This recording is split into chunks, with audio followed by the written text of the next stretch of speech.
Méditons avec le pasteur Ertis. Méditons avec le pasteur Ertis.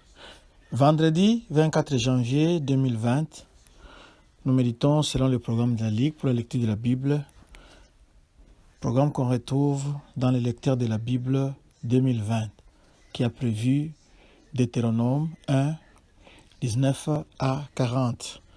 Pour approfondir la méditation, il a été prévu des questions telles que: y a-t-il un exemple à suivre ou à ne pas suivre?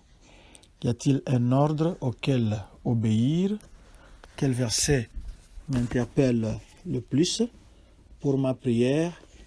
Y a-t-il quelque chose que Dieu me montre dont j'ai à me repentir, auquel croire et obéir, pour lesquels le remercier et les louer, pour lesquels lui formuler ma demande? Ça, ce sont les questions pour la méditation d'aujourd'hui. Mais nous allons continuer avec les premiers discours de Moïse qui rappellent l'histoire d'Israël après l'Exode. Et ici, il est en train de rappeler à Israël son infidélité à Kadès Barnea. Prions. Seigneur, nous voulons apprendre de l'histoire d'Israël. Cela nous permettra de régler nos vies, d'éviter de commettre les mêmes erreurs. Nous sommes à ton école. Parle-nous, enseigne-nous, instruis-nous, corrige-nous au nom de Jésus-Christ. Amen. Shalom bien-aimés. Rappelons le verset de la semaine. Verset de la semaine signifie un verset à mémoriser pour que d'ici la fin de la semaine, que l'on soit capable de les citer correctement. Travaillez non pour la nourriture qui périt, mais pour celle qui subsiste pour la vie éternelle, et que le Fils de l'homme vous donnera, car c'est lui que le Père, que Dieu a marqué de son sceau. Jean 6, 29. Nous allons démarrer commencer notre méditation à partir du verset 22. Le verset 22 nous dit: Vous vous approchâtes tous de moi et vous dites: envoyons des hommes devant nous pour explorer le pays et pour nous faire un rapport sur les chemins par lesquels nous monterons et sur les villes où nous arriverons. Les espions que Israël avait envoyés dans les pays à explorer, les problèmes pour eux, c'était un problème de compréhension. Ils n'étaient pas là pour aller déterminer si ils pouvaient entrer dans le pays ou pas. Mais on les avait envoyés pour voir comment entrer dans le pays. Nous vous recommandons aussi de lire Nombre 13, 17 à 20. Alors, lorsque ces espions sont rentrés, bien que beaucoup d'eux, ou la plupart, le grand nombre, nous avions dit 10, avaient conclu que le pays n'était pas très disponible pour eux, le pays ne pouvait pas être conquis, mais ils avaient oublié que Dieu allait leur donner le pouvoir de conquérir cette terre. Mais ils étaient plutôt concentrés, ils avaient peur et ils étaient concentrés sur les risques de pouvoir entamer la conquête. Dieu nous donne le pouvoir de faire ce que nous pouvons faire, ce qu'il nous a demandé de faire. Quand Dieu donne une mission, il donne aussi la capacité de faire la mission, d'accomplir la mission pour laquelle il nous a appelés ou pour la mission qu'il nous a confiée. Mais les Israélites étaient plutôt remplis de peur et de scepticisme. Et c'était la peur et le scepticisme qui contrôlaient leur vie. Quand nous suivons Dieu, nous ne devons pas regarder aux difficultés, nous devons nous montrer courageux et nous devons aussi avoir une foi qui triomphe.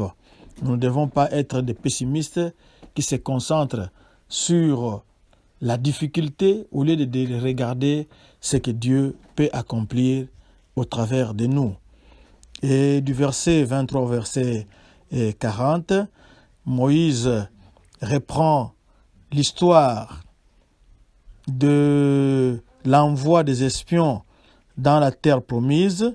Nous avions dit qu'il faut lire Nombre chapitre 13 et 14.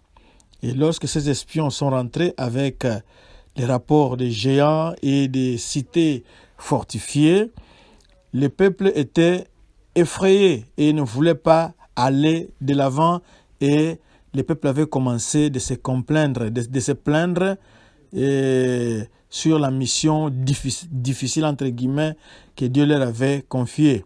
Mais il y a eu la minorité, c'est-à-dire c'était Josué et Caleb qui avaient montré, qui avaient présenté la terre de Canaan sous un bel aspect, qui avait plutôt été optimiste, qui avait cru en la promesse de Dieu. Et même si les autres étaient contre, les autres ont présenté un mauvais rapport, mais ils ont compris que l'ennemi était vulnérable et surtout, ce qui est très important, Dieu était de leur côté. Nous devenons peureux et immobiles quand nous nous concentrons sur les aspects négatifs de notre situation. Quand nous sommes pessimistes, nous ne voyons que les aspects négatifs de notre situation, alors la peur nous bloque et nous rend immobiles. Combien de fois est-il meilleur de se focaliser sur les aspects positifs, c'est-à-dire Dieu avait donné la mission, lui-même il va la diriger, et surtout qu'il avait promis de nous donner ces pays-là, et il est fidèle, c'est lui qui a fait la promesse. Quand nous sommes confrontés devant une importante décision à prendre, et pour choisir ce que nous devons faire, nous devons nous placer sur le point de vue de la foi. On doit se focaliser sur les aspects positifs et croire que Dieu nous permettra de vaincre ce qui est négatif. Les problèmes ne doivent pas nous voler notre victoire. Les difficultés ne doivent pas nous voler notre victoire, car Dieu qui a promis, il est capable, il a la puissance de nous faire vaincre. Si nous insistons sur le verset par exemple 28 que nous allons d'abord lire, où monterions-nous? Nos frères nous ont fait perdre courage en disant c'est un peuple plus grand et de plus haute taille que nous. Ce sont des villes grandes et fortifiées jusqu'au ciel. Nous y avons même vu des enfants d'Anak. Canaan était une terre où habitaient des géants et où il y avait d'imposantes forteresses. Les Anakites, par exemple, ils étaient des gens de très haute taille et beaucoup de villes sur cette terre-là avaient des murs, fortifiés. C'était des villes fortifiées qui avaient des murs épais et des murs hauts. La peur des Israélites ne pouvait pas se comprendre, mais on ne pouvait pas aussi justifier cette peur-là. Sinon, on peut comprendre qu'il est naturel d'avoir peur, mais on ne peut pas justifier la peur des Israélites parce que le tout-puissant Dieu avait déjà promis la victoire pour son peuple. Il avait déjà promis la victoire pour les camps d'Israël.